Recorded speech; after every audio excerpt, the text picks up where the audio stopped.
The open door in Green Valley. In the quiet streets of Green Valley Ranch, the air often carries the scent of wild prairie grass and the hum of a city finding its rhythm. Nia moved here seeking a new chapter, but her heart felt like an unedited draft. She had attended many churches, but she was searching for something more intimate, a place where faith wasn't just a Sunday event, but a shared life. The transition. Nia spent many afternoons in the local park, watching the clouds shift over the Front Range.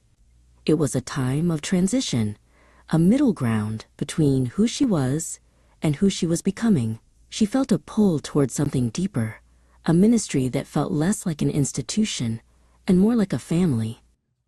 She had heard whispers of my father's house discipleship ministry. It wasn't a cathedral with steeples, but a home with an open door.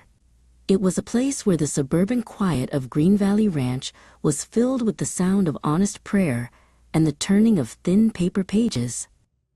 Not a replacement. When Nia finally walked up the driveway, she was met by Silas. He didn't offer her a brochure or a program.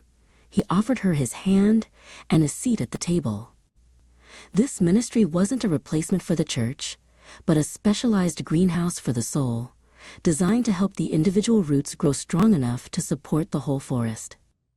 Silas explained that my father's house was built on the foundation of discipleship. It was about walking alongside one another through the mundane and the miraculous. Here, the focus was on the individual's journey toward Christ, ensuring no one felt like just another face in a crowded pew. As Nia entered the living room, the atmosphere changed. It wasn't the sterile environment of a classroom, but the warmth of a home. There was the smell of brewed coffee and the soft light of a Tuesday evening. She saw others there, each with their own stories, ready to dive into the Word. The core of discipleship. The evening began with the group gathering in the living room. They didn't just read the scriptures, they lived in them. Bibles were spread open on laps and coffee tables, their margins filled with notes and questions. Nia felt the weight of her own questions begin to lift as the conversation flowed. David, who had been part of the ministry for years, shared how the intimacy of the small group had transformed his marriage and his work. Nia realized that discipleship wasn't about perfection. It was about the messy, beautiful process of being shaped by the truth in the company of friends. Weeks turned into months.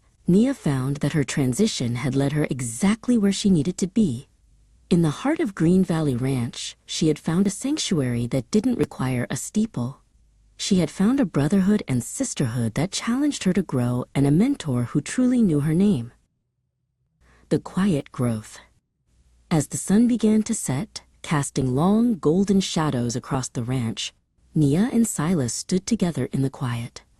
They bowed their heads, their voices joining the evening breeze. The ministry had done its work, the seed had taken root, and in the stillness of the valley, Nia finally felt at home.